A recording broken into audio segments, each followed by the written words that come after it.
Ce programme vous est présenté par la région Grand Est. 24 heures en Alsace vous est présenté par le Crédit Mutuel. Une banque qui appartient à ses clients, ça change tout.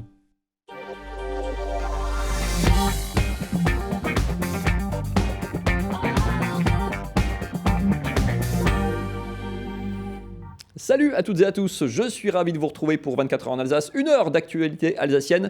Je vous emmène sur les routes d'Europe de l'Est aujourd'hui, ce soir, avec ce livre d'Étienne Henry, écrivain, voyageur. Il a parcouru l'été dernier, plutôt une dizaine de pays d'Europe par les chemins de traverse, un récit étonnant à découvrir tout à l'heure. On va parler sport, évidemment, comme chaque lundi avec Marine Zis, du football, avec de la Coupe de France. Les deux derniers clubs alsaciens étaient en lice ce week-end de la Coupe de France de handball également. Sébastien Loeb au Trophée Andros électrique, et on parlera basket avec notre invité Damien Inglis, l'ailier de la SIG, qui sera avec nous en plateau. On parlera gastronomie, évidemment, également, comme chaque lundi, avec Nicolas Riffel du côté de Colmar, avec un gros plan sur toutes les spécialités de Noël. Tout ça est au menu de ces 60 prochaines minutes. On commence, bien sûr, comme chaque soir, par les infos. Le JT est présenté par Cécile Motz.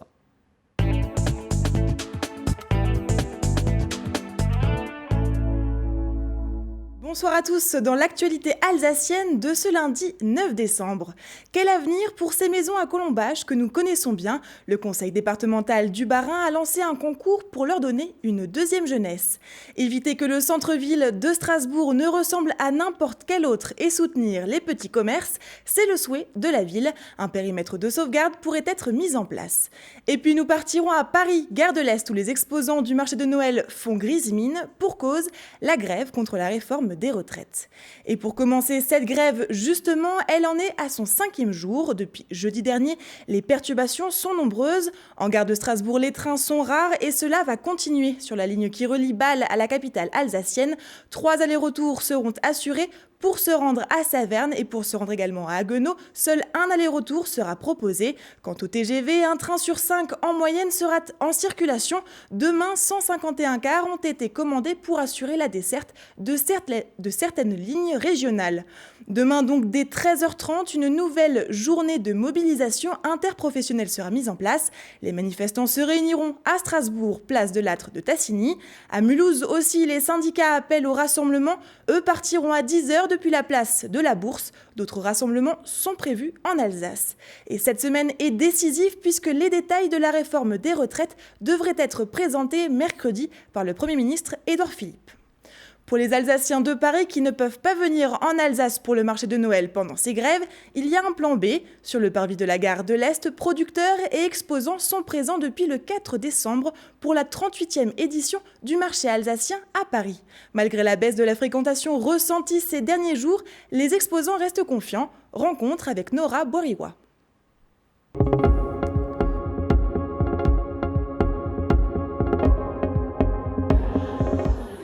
Rares sont les trains et métros en circulation depuis jeudi dernier à Paris en raison de la grève contre la réforme des retraites. Rares aussi sont donc les visiteurs de passage sur le parvis de la gare de l'Est. Un impact direct pour la quinzaine d'exposants du marché de Noël alsacien qui estiment déjà à moins 30% leur chiffre d'affaires. Donc on a prévenu en amont pour tous les gens qui travaillent pour nous, qui fabriquent les produits, puisque la fabrication est faite pratiquement en 48 heures. Et donc là, même en Alsace, on est impacté des problèmes du marché de Noël à Paris. On a des clients qui ne viennent pas forcément parce qu'ils savent qu'ils vont être bloqués dans les embouteillages, qu'ils ne peuvent pas se déplacer en métro. Donc pour nous, c'est très pénalisant. Mais malgré tout, il faut être là, il faut assurer et puis rassurer les clients en leur disant que voilà, on sera toujours là, venez nous voir. Les commerçants interrogés ce matin restent donc confiants pour la suite. Généralement, 500 personnes sont accueillies chaque jour sur le plus ancien marché de Noël alsacien hors de sa région. Et en ce lundi matin toujours plus calme, les commerçants ont quand même pu compter sur leur clientèle fidèle. C'est très sympa, il y a plein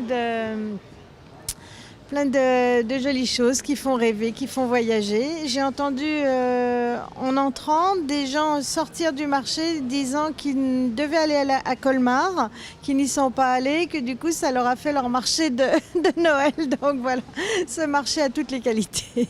Foie gras, vin, eau de vie, gâteaux, choucroute, décoration, un large éventail de spécialités alsaciennes sont proposées ici, sous ce chapiteau jusqu'au 20 décembre, pour vivre la magie de Noël comme en Alsace. On a une mission évidemment aussi parallèlement, c'est de comme je le dis chaque année, c'est de faire connaître un petit peu au public parisien nos traditions alsaciennes de Noël. Par exemple, cette année, le thème, c'est la Saint-Nicolas. Faire connaître un petit peu la Saint-Nicolas. À travers, on a fait une journée Saint-Nicolas vendredi, évidemment, pour la Saint-Nicolas, avec distribution de Saint-Nicolas aux enfants. Et parallèlement, par exemple, on fait connaître l'histoire du sapin de Noël, hein, parce que peu de gens connaissent vraiment l'historique du sapin de Noël et peu de gens savent que le premier écrit vient de Célestat. Et ce n'est pas tout, puisque durant toute la durée du marché de Noël, un panier garni de produits alsaciens sera mis en jeu chaque jour. Et cette année, Alsace Destination Tourisme a permis de décorer le chapiteau pour que ce petit morceau d'Alsace soit plus visible sur le parvis de la gare. RGDS, partenaire des Alsaciens qui s'engagent. Les rues de Strasbourg sont-elles si différentes de celles de Nantes, Bordeaux ou même Paris? Elles tendent à se ressembler, vitrines, enseignes, les cœurs de ville s'uniformisent. À Strasbourg, pour maîtriser le paysage de l'hypercentre, la ville souhaite instaurer un périmètre de sauvegarde du commerce et de l'artisanat. Adrien Laby nous en dit plus.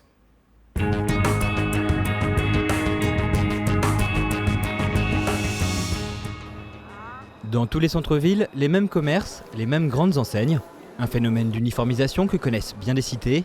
Strasbourg n'y échappe pas et même si le commerce y reste très dynamique, à la mairie on s'inquiète de voir peu à peu l'hypercentre ressembler à n'importe quel autre.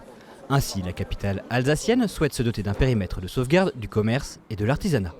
C'est un périmètre qui va nous permettre de savoir lorsque des fonds, des baux commerciaux sont transmis. Ce qu'on veut éviter, c'est la standardisation, d'avoir les mêmes commerces qu'on retrouve partout, d'avoir 10 McDonald's ou de se retrouver un jour peut-être avec un McDonald's sur la place Kléber ou la place de la Cathédrale par exemple. Si certaines enseignes semblent être dans le collimateur de la mairie, à l'hôtel de ville, on se veut rassurant. La sauvegarde du commerce de proximité serait plutôt une affaire d'équilibre.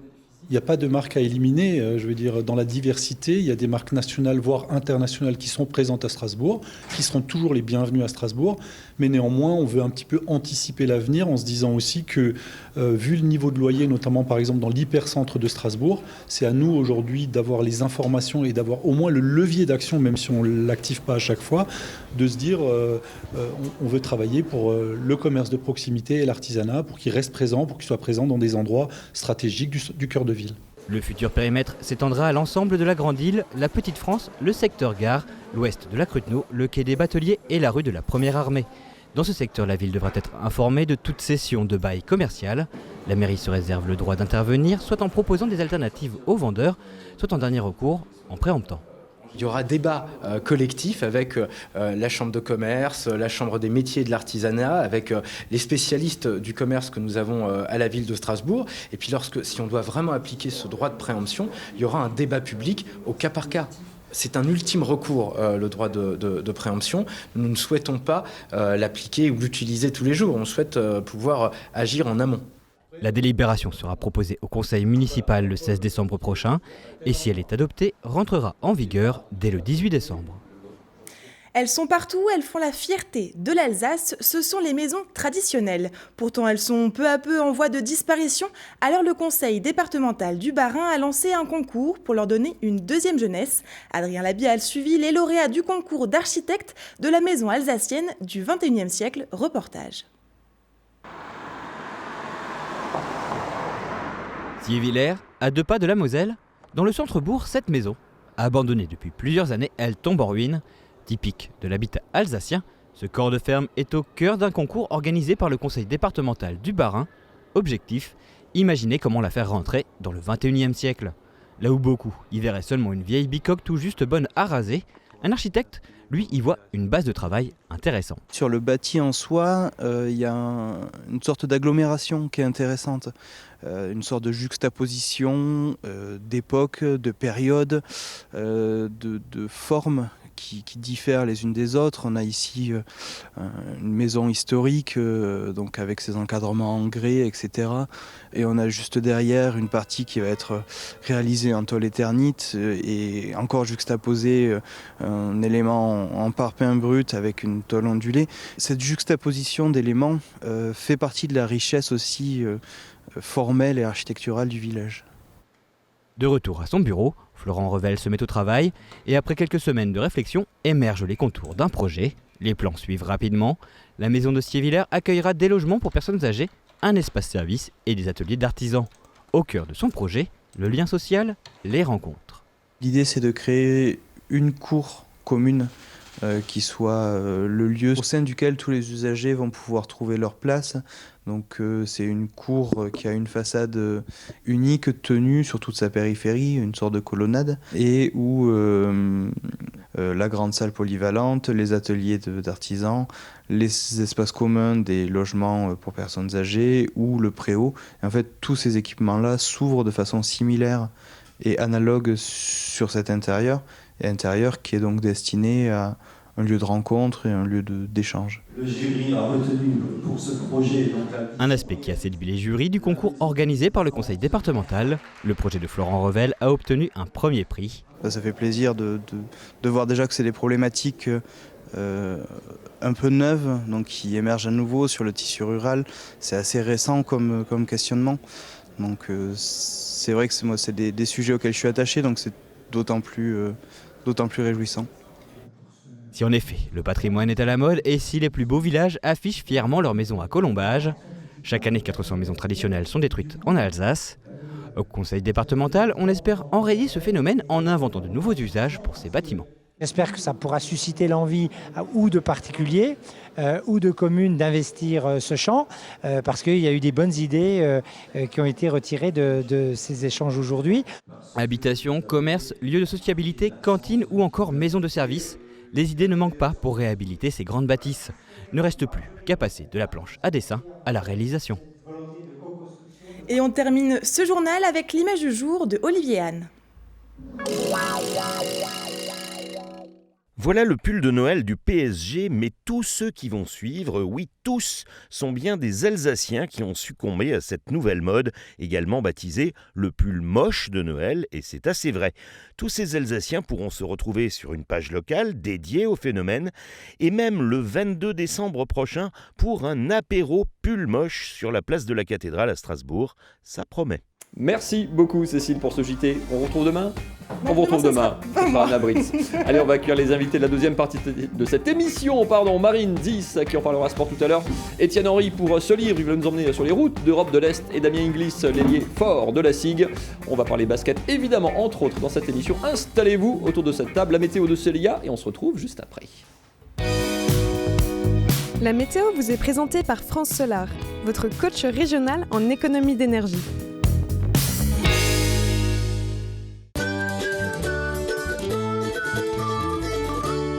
Bonjour à tous, ravi de vous retrouver pour votre bulletin météo de ce mardi 10 décembre. Et c'est une petite accalmie qui nous attend ce mardi entre deux précipitations avec du soleil, principalement sur l'ensemble du territoire. Quelques petits brouillards prévus du côté de Sarre-Union et vous voyez quelques nuages bas de ci de là, mais rien de bien méchant. Par contre, les températures sont très fraîches au lever du soleil. Elles passeront sous la barre des 0 degrés par endroit. 0 degrés également prévu du côté de Saverne ou encore de Wissembourg, ainsi qu'un des températures négatives prévues sur le ballon d'Alsace, 1 degré prévu sur le reste du territoire alsacien. Mardi après-midi, ça reste très ensoleillé sur tout le territoire. Les petits nuages bas devraient s'envoler un petit peu plus loin pour laisser place à un joli soleil sur l'ensemble du territoire transfrontalier. Par contre, l'écart de température avec le matin est très fin. Ça ne grimpe pas beaucoup. Que 4 degrés prévus du côté de Saverne ou encore de Wissembourg. Mardi après-midi, 5 degrés pour le reste du territoire alsacien. 4 à 5 degrés également chez nos voisins suisses et allemands. On jette maintenant un coup d'œil sur vos prévisions de mercredi avec une nouvelle précipitation qui arrive sur le territoire. Beaucoup plus de pluie et de nuages. Une journée très humide en perspective. 7 à 8 degrés prévus sur l'ensemble de l'Alsace ainsi que dans la région du Bade-Wurtemberg et dans le nord de la Suisse. Mardi, nous serons donc le 10 décembre et nous fêterons les Romariques. Le soleil s'élèvera à 8h09 pour se recoucher. À 16h33, on ne perdra plus qu'une petite minute de soleil par jour. Je vous souhaite un excellent moment sur Alsace 20. À demain.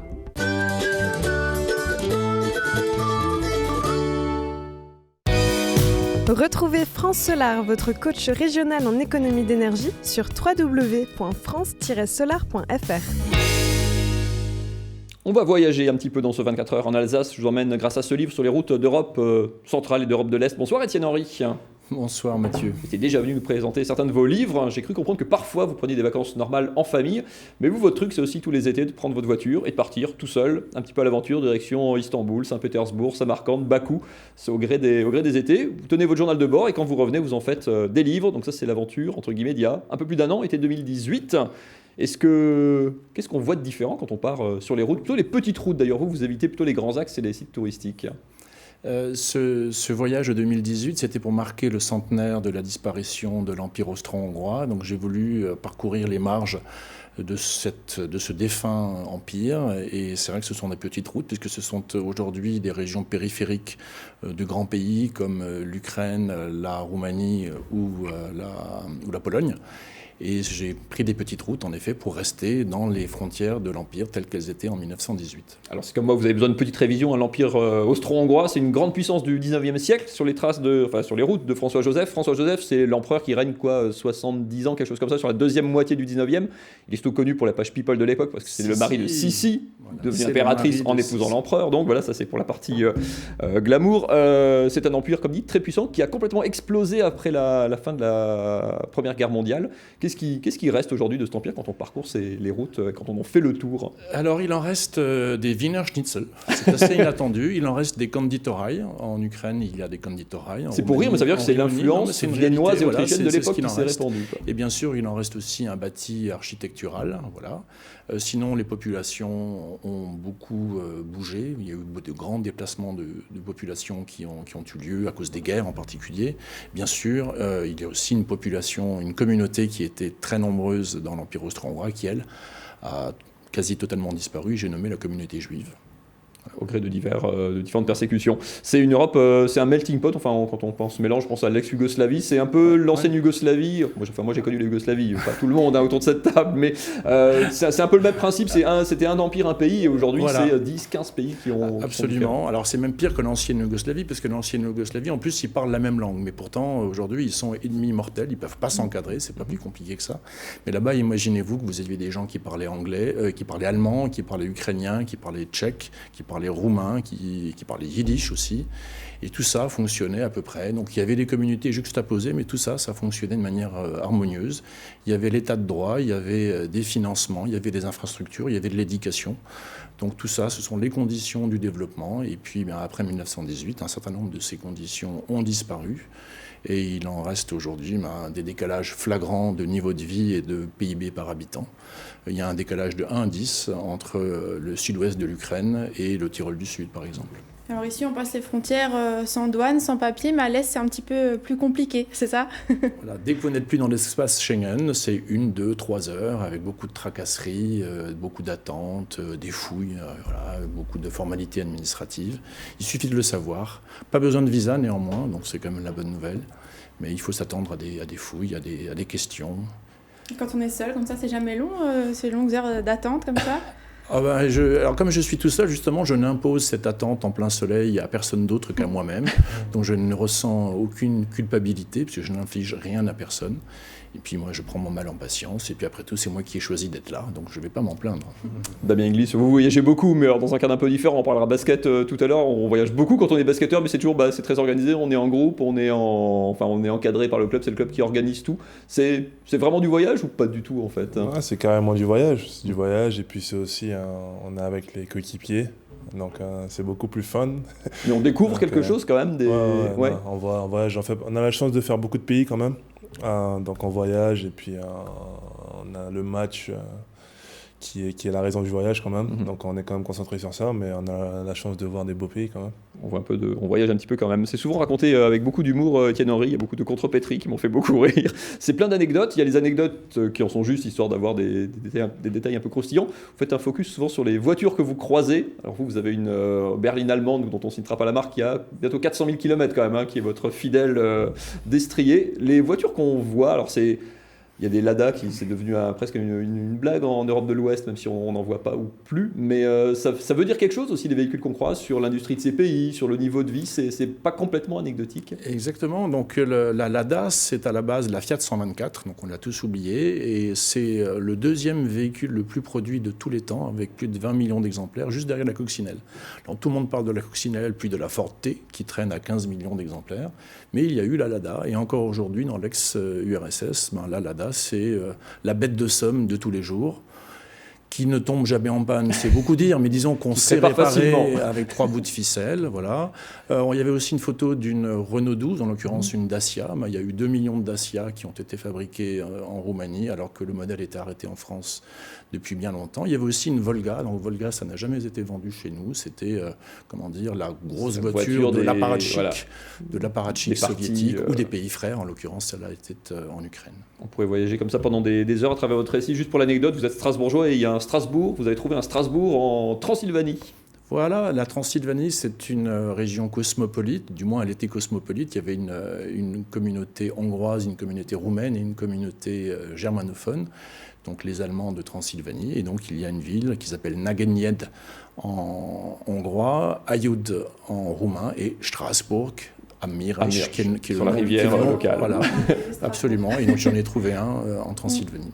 Merci beaucoup Étienne Henry. On pourrait en parler franchement pendant des heures, c'est très drôle, c'est plein d'anecdotes. On apprend plein de choses aussi, on voyage à travers l'histoire, on découvre les langues, on découvre les cultures de la dizaine de pays que vous avez du coup parcouru. C'était à l'été 2018. Si vous étiez à Samarcande cet été, donc on vous reviendrait évidemment quand le prochain livre sera sorti. Merci beaucoup en tout cas d'être venu nous présenter cet ouvrage ce soir. On va parler basket avec votre voisin de gauche. Lui peut-être écrira peut-être aussi un livre sur ses voyages.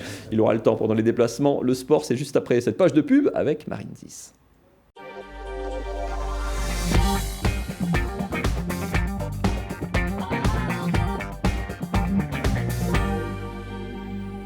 Et le lundi, pardon, faux départ. Et le lundi, c'est sport sur Alsace 20 et c'est avec Marine Zis.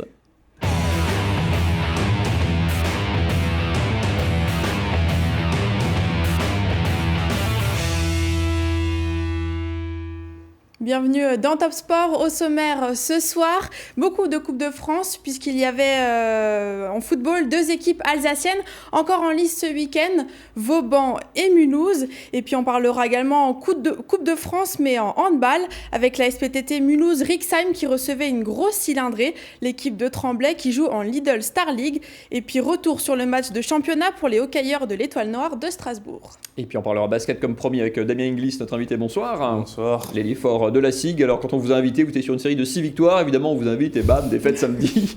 Vous êtes venu quand même. Merci. C'est bien dommage.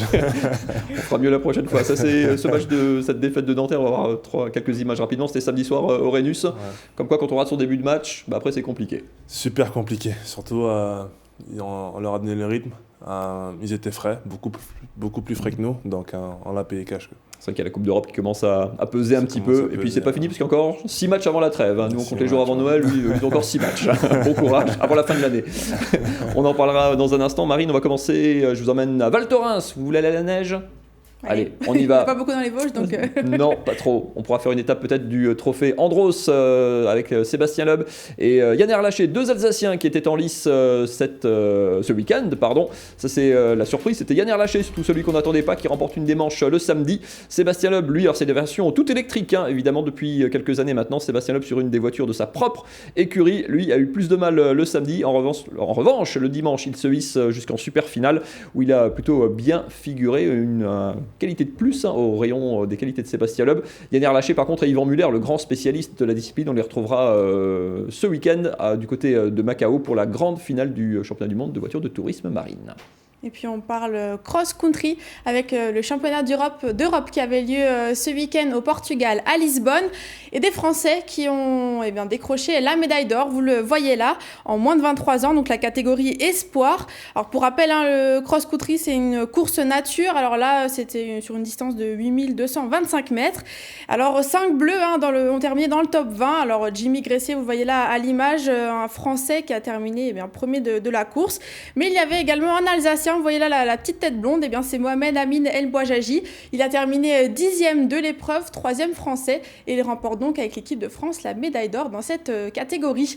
Et puis comme à son habitude, eh bien il fait toujours de l'humour. Regardez cette vidéo lors de la remise des prix.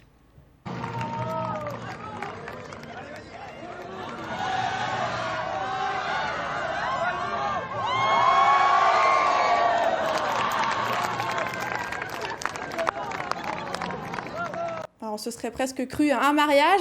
Ça, c'était pour le premier petit clin d'œil. Le deuxième, c'est le tweet de la Fédération française d'athlétisme. Vous voyez là Mohamed Amin qui a les yeux, on dirait tout simplement un zombie, et les yeux complètement retournés. On voit que le blanc de l'œil. Il y a Martin Fourcade, le champion du biathlon, qui a commenté: vous devriez quand même vérifier que El Bouajaji va bien. C'est vrai qu'il fait une drôle de tête, mais rassurez-vous, tout va bien pour lui. Il faut juste être habitué aux facéties de l'espoir strasbourgeois, champion d'Europe donc par équipe ce week-end. On va parler football avec un week-end de Coupe de France. Il n'y avait plus que 2 clubs alsaciens. Je donne des nouvelles de Vauban qui affrontait Nancy dans quelques instants. Marine, on va commencer du côté de Mulhouse. Mulhouse qui recevait Épinal, derby, opposition entre 2 équipes de N2. Oui, Mulhouse qui est donc 11e de son championnat affrontait Épinal qui est lui 5e. En championnat en septembre, Mulhouse avait remporté le match, mais samedi soir, il y avait tout à refaire et ça ne commence pas bien du tout. Regardez ces images, donc ça se passait au stade de Lille samedi soir à Mulhouse. Et donc je le disais, ça ne commençait pas bien du tout ce match pour les Haut-Rhinois. À la 5e minute de jeu, Épinal obtient un penalty. L'ancien Chilicois Crasso le transforme. 4 minutes plus tard, après un corner mulhousien, Épinal remonte le terrain et vous le voyez, ça rentre. Pour Épinal qui mène donc déjà 2-0 après 9 minutes de jeu. Les Alsaciens réagissent ensuite et se procurent plusieurs occasions. Et il faudra attendre cette attaque à la 21e, une belle action collective. Bangoura qui sert Souma et qui ouvre enfin le score. Et alors que Mulhouse pensait être mené 2-1 à la mi-temps, du côté d'Épinal, on s'infiltre dans la surface. Et c'est donc 3-1 à la pause. Au retour des vestiaires, Tac obtient un penalty qu'il transforme une première fois, mais l'arbitre décide de retirer le penalty. Et bien là, manque de bol, c'est pas dedans ce coup-ci. Cruel donc pour le FCM qui revient tout de même à 3-2 grâce au doublé de Souma qui trompe le gardien, mais finalement c'est quand même Épinal qui remporte ce match-là. Mulhouse est donc éliminé de la Coupe de France. Écoutez la réaction de l'entraîneur à l'issue du match. Moi, je me pose une question aussi. Sur le penalty, sur une main, il y a la même main dans la surface adverse et il est à 5 mètres. Donc, je ne vois pas pourquoi il ne la siffle pas. S'il a fait dans un côté, il doit la siffler de l'autre aussi. C'est une question d'équité et puis d'honnêteté. Les décisions arbitrales ont été très très difficiles à comprendre.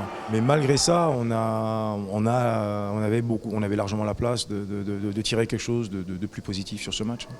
Mulhouse éliminé donc samedi. Tous les espoirs, les derniers espoirs alsaciens reposés sur Vauban, c'était dimanche. Donc hier après-midi, je vous emmène au stade Emil Stahl du côté de la porte de Kehl. Regardez ces images, Vauban qui recevait Nancy. Alors Vauban sous la pluie, évidemment. Vauban en blanc, évidemment, et Nancy en jaune. Ça rend n'importe quoi les couleurs. Les occasions sont anciennes et donc jaunes en début de match avec ce ballon sauvé sur la ligne. Vauban qui fait plutôt bonne figure, qui malgré les 3 divisions d'écart est plutôt bien en place, mais qui a du mal à se créer des occasions, en tout cas des situations un petit peu chaudes, compliquées ici. Et puis à la demi-heure de jeu, Dembélé pour Donando, deuxième poteau, le ballon qui traîne un petit peu et sur ce but un peu casquette, Nancy qui ouvre la marque et moins de 2 minutes plus tard, le break, la bonne déviation de la poitrine, la frappe de Bassi sous la barre.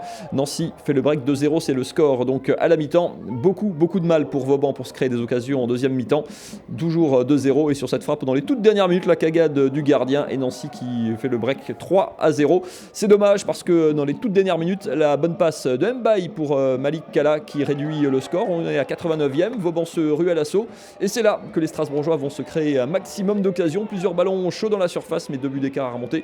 C'était trop tard, c'était trop long, c'était trop difficile pour Vauban qui s'incline finalement donc 3-1 et qui aura réalisé un superbe parcours jusqu'au 8e tour. Écoutez le capitaine des Pierrots. On restera fiers, comme je vous l'ai dit, malgré tout. Et puis voilà, c'est quand même un petit peu, je pense, de regrets sur la première. Mais voilà, ils ont su se profiter et puis tant mieux pour eux. Vauban et Mulhouse éliminés, donc il n'y aura plus que le Racing, enfin il n'y aura que le Racing en 32e de finale, le Racing qui n'est pas encore entré en lice, qui rentre avec les clubs de Ligue 1 dans cette 32e, tirage au sort ce lundi soir, un petit peu plus tard, et les matchs le premier week-end de janvier, comme de coutume. Marine, on passe au basket. Oui, avec un retour d'abord sur le match de ce week-end, retour au Rhenus pour les Sigmen après 4 déplacements victorieux, mais ça ne commence pas fort pour la SIG. En rouge, regardez ces images, Nanterre est 86% de réussite après 4 minutes 30 de jeu. Et le duo Cordigné-Oliver était inarrêtable, 20 points à eux deux. Vous voyez Oliver aux 3 points, qui va même s'amuser à jouer avec la caméra après ce tir. Strasbourg est alors mené de 12 points à la fin du premier quart-temps, 15-27. Mais Travis Trice enflamme le public en inscrivant 11 points dans le quart-temps suivant. Et puis ensuite, c'est Boris Dallot qui permet aussi à la SIG de revenir avec ce superbe dunk. La SIG égalise à 5 minutes de la pause, 35-35, et prend même les rênes du match, 49-47 à la mi-temps. Ce qu'il faut ensuite retenir de ce troisième quart-temps, c'est tout simplement ce alley-oop de Gabe Bjork. Mais Nanterre ne lâche rien et repasse devant 64-66 alors qu'il reste 10 minutes à jouer. Dans le dernier quart-temps, les deux équipes sont au coude à coude. La fin de match va se jouer au lancer franc et à ce jeu-là, c'est Nanterre qui l'emporte. Score final 90-93, défaite donc pour la SIG. Damien Inglis, vous avez été mené de plus de 10 points dans le premier quart-temps, vous êtes revenu, mais ça n'a pas suffi. Qu'est-ce qui a fait défaut dans cette fin de match ? Le premier quart-temps, donc on l'a payé cash. On serait mieux rentré dans le match, je pense qu'on aurait eu l'écart nécessaire. Et on aurait les rotations qui seraient rentrées sans pression. Mais là, après les premiers remplaçants, ils sont arrivés, on était déjà à moins 10, moins 12. Donc c'est compliqué à revenir. On a fait le push nécessaire. Mais voilà, les équipes qui sont à droite, c'est dur de revenir quand il y a déjà un écart. On écoute justement l'avis de votre coach Vincent Collet à l'issue du match. Nanterre a joué ses 3 derniers matchs à domicile, nous les 4 derniers à l'extérieur, et clairement ça a peut-être laissé un peu de traces, mais on n'a pas su compenser mentalement. Voilà, on n'avait pas assez, je pense, de niaque pour attaquer le match. On a trop cru peut-être, trop rassuré qu'on allait continuer sur notre lancée, et malheureusement ça n'est jamais le cas.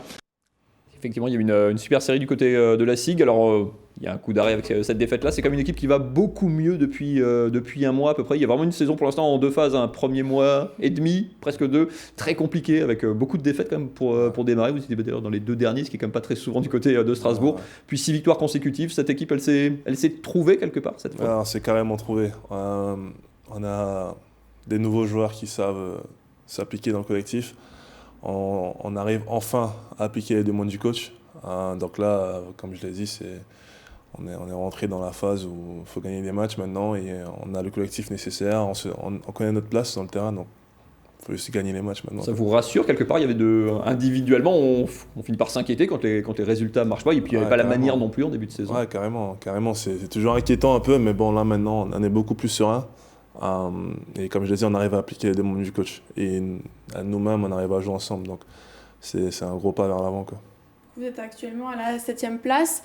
L'objectif, c'est peut-être la Leaders Cup. Il faut être dans le top 8 pour la jouer. Ouais, c'est carrément la Leaders Cup. Comment est-ce que vous... Alors, rien n'est fait encore, parce que c'est encore long d'ici là. Comment est-ce que vous abordez encore les prochains matchs on va déjà en Belgique là, pour la BCL. Donc ça, c'est un match important pour nous aussi, pour la suite du championnat de BCL. Et ensuite, on se déplace à Gravelines. Donc c'est vraiment un match à la fois, un match après l'autre. On essaie de gagner chaque match, mais un match à la fois, encore une fois. Et donc là, aujourd'hui, on a eu les consignes du coach pour les matchs à venir et on se prépare pour les matchs, quoi. Il y a la Coupe d'Europe, comme on est à mi-chemin aussi. Vous étiez pareil, vous aviez mal démarré, vous êtes replacé, notamment grâce à une très belle victoire à Ankara, le leader du groupe la semaine dernière. Il y a des matchs un peu déclic aussi, qui font prendre conscience individuellement, collectivement, qu'on est capable de faire des gros coups aussi. Ah oui, carrément. On avait quand même commencé la saison par battre l'Asvel. C'est juste en Coupe de France.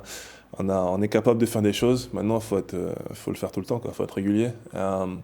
Et je pense qu'avec l'arrivée des nouveaux joueurs et aussi on arrive enfin à appliquer les demandes du coach, je pense que cette régularité elle va venir. Et là on a prouvé par rapport aux 4 derniers matchs, 4 dernières victoires. Et donc là, on n'a pas eu de chance, quoi, pour avoir perdu ce match, mais c'est un match qu'on aurait dû gagner et bon voilà, je pense qu'on est vraiment lancé, quoi. C'est quoi ce genre de match? C'est une petite piqûre de rappel. On se dit finalement, carrément. après une série de victoires, la défaite n'est jamais loin. Ça rebooste, au contraire. Ça rebooste. Après, c'est exactement comme le coach a dit, hein, nous on n'était pas très frais, on était morts, pour être honnête avec vous. Mais mentalement, on n'était pas bien, quoi. C'est mentalement, je pense que c'est un match mental où justement on est fatigué et on n'a pas su appliquer les demandes nécessaires du coach, donc on a payé cash, quoi. Mais comme je dis, c'est un match, hein, on a encore de quoi se rattraper. Je confirme, il y a un gros programme, il y a encore 4 matchs de championnat, 2 matchs de Coupe d'Europe d'ici la fin de l'année, sachant qu'il y a un match en plus à domicile, hein, entre Noël et le Nouvel An le 26. Ouais. Vous étiez strasbourgeois il y a 2 ans, petit passage en France, à Limoges entre temps. Quand on revient dans un club, ça arrive au basket, c'est pas non plus extrêmement courant. Qu'est-ce qui fait qu'on re-signe à Strasbourg dans un club? Parce qu'on connaît la ville, le coach, c'est quoi le petit plus? C'est qu'on connaît le coach, on connaît l'organisation, la SIG. C'est vraiment du top level en France. Le top 3 en France, donc je connais très bien le coach, je sais très bien ce qu'il est capable de faire, et donc voilà, c'est ce qui a fait que je suis revenu, quoi. On connaît bien, mais l'adaptation était un peu difficile. Enfin, on va dire c'est un collectif toujours, mais c'est toujours un collectif. Mais après, la chance qu'on a, c'est que Vincent connaît le coach, je connais sa manière de jouer, donc je sais quel genre de joueur il va ramener. Donc même si c'est toujours des joueurs différents, la façon de jouer elle est la même. Et moi, je m'épanouis dans sa façon de jouer, je suis à l'aise dans son système. Donc voilà, le choix était vite fait pour moi, quoi. Vous restez avec nous, Damien Inglis. Je vous emmène au hockey sur glace, ça vous branche? Toujours, carrément. Allez, écoutez, de Strasbourg, de l'Étoile Noire qui a été reléguée après 13 ans parmi l'élite, reléguée en première division. Des nouvelles des Strasbourgeois, c'est compliqué ce début de saison pour eux. On est plutôt à la moitié même déjà de la saison. Je vous emmène à la patinoire de l'Iceberg. C'était ce samedi soir, juste avant la SIG d'ailleurs. Les images sont de Vincent Bessières. Strasbourg en délicatesse à domicile qui réussit même plutôt bien paradoxalement à l'extérieur. Le slalom de son attaquant tchèque Michel Duras pour ouvrir la marque après une dizaine de minutes de jeu.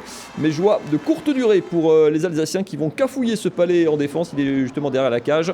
Les Strasbourgeois se le font subtiliser une fois, 2 fois. La troisième est la bonne pour Chambéry en jaune qui égalise un partout. Et les Strasbourgeois qui vont obtenir un tir de pénalité.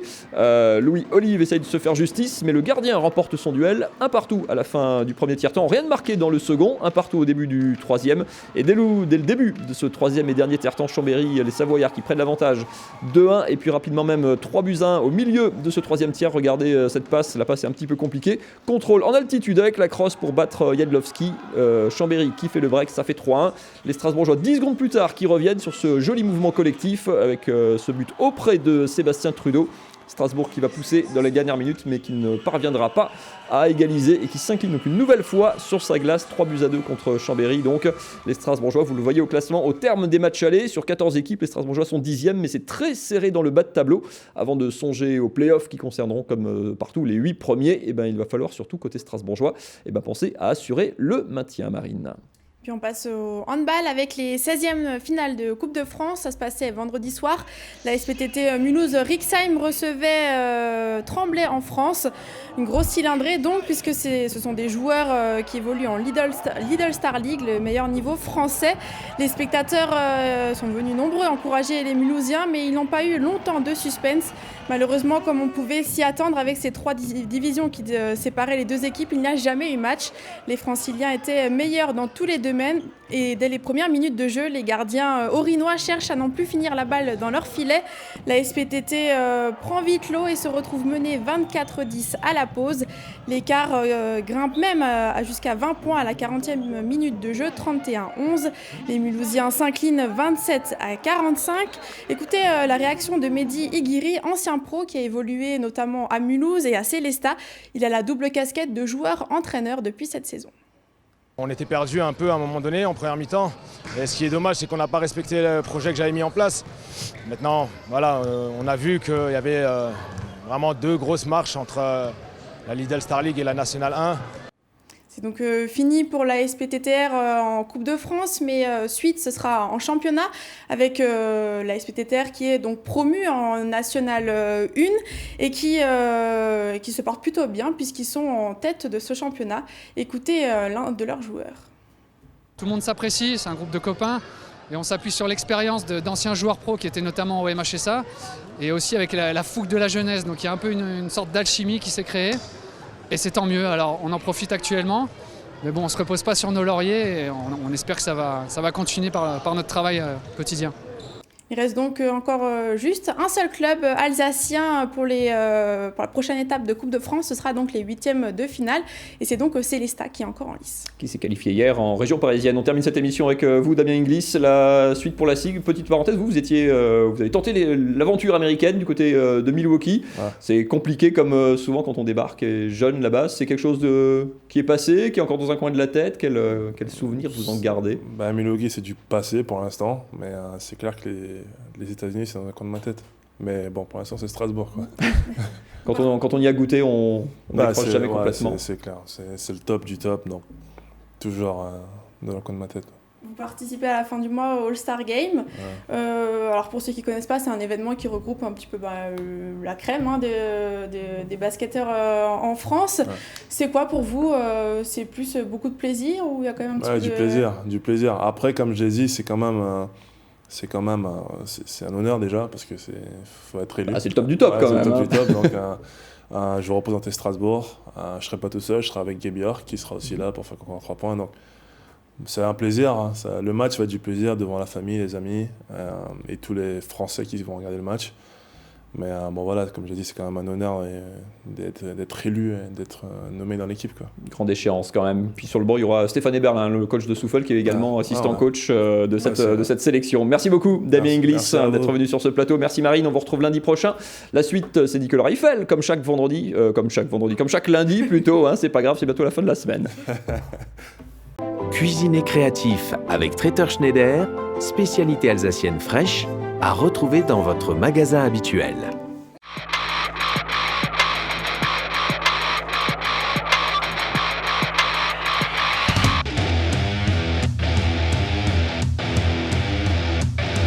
Hey Laurent! Comment tu vas? Salut Nicolas! Ça va? Ouais, ça va. T'es en train de faire quoi? Là, tu vois, je sors les couvre-neufs, là. Laurent, si je suis venu te voir aujourd'hui, c'est surtout pour découvrir tes spécialités de Noël. Ok. Et de fêtes de fin d'année. En fait, on est gourmand tout le mois de décembre. Mais avant, j'aimerais juste que tu nous racontes l'histoire de ce lieu parce que c'est vraiment une histoire très particulière. Alors ici, c'était le premier cinéma de Colmar. Ouais. Donc il était désaffecté. Hein. Il y avait eu une association avant, le Lézard, et après il est tombé à l'abandon. Et donc on est tombé dessus par hasard. On a eu l'opportunité d'avoir une grande surface pour pouvoir s'installer ici et créer ce lieu, quoi. Donc une boulangerie, pâtisserie, salon de thé et restauration. Voilà. Et là aussi, c'est cette verrière qui est incroyable. Ouais, il existait déjà une verrière qui était un peu plus petite et donc avec le propriétaire, on a décidé de l'agrandir pour faire un beau puits de lumière et donner du cachet encore au lieu. Alors une autre particularité chez toi aussi, farine. Farine bio, pure, une partie Alsace et une partie qui vient de Loire-Atlantique. D'accord. Un des plus vieux moulins qui est sur Meule de Pierre. Ok.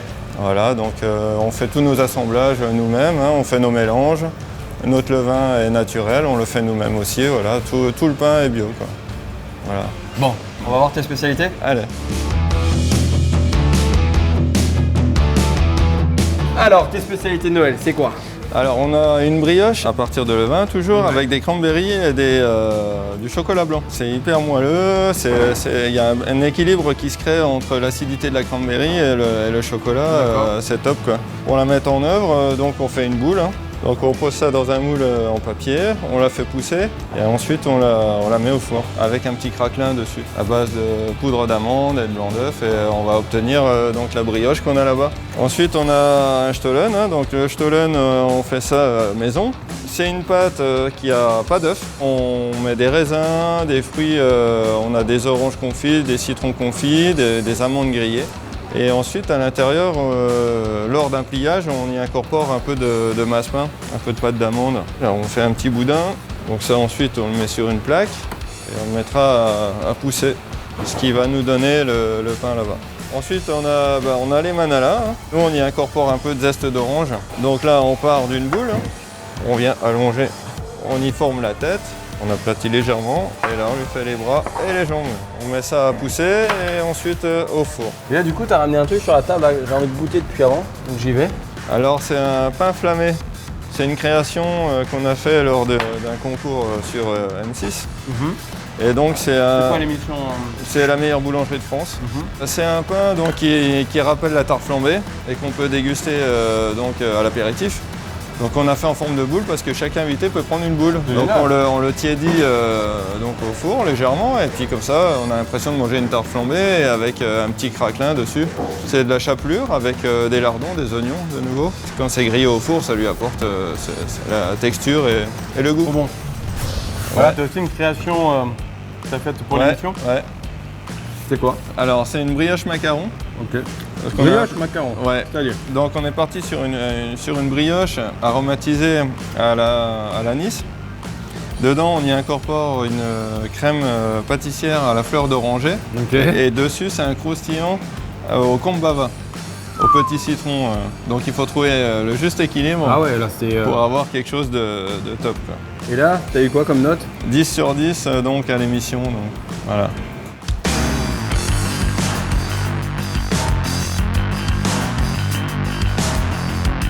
Bon là on est vraiment dans l'ambiance de Noël et de la Saint-Nicolas. T'as préparé quoi là dans ta corbeille? Alors là on fait tous les jours donc des croissants framboises. Ouais. Voilà, et là on appelle ça le choco-zèbre. C'est un pain au chocolat juste avec du chocolat à l'extérieur aussi. À l'origine t'aimes bien cuisiner ou comment t'es venu? Oui, disons qu'à la base j'ai commencé par la cuisine. Donc, j'ai un parcours dans les restaurants étoilés. Ouais. Ah oui. Donc j'ai commencé par ça.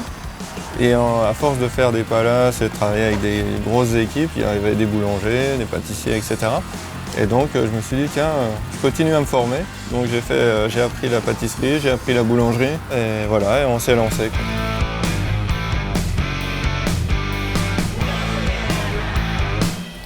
Et surtout, ne soyez pas sages. Sec. Imaginez vos repas de fête devant grains de sel avec les spätzle à la truffe Tretter Schneider.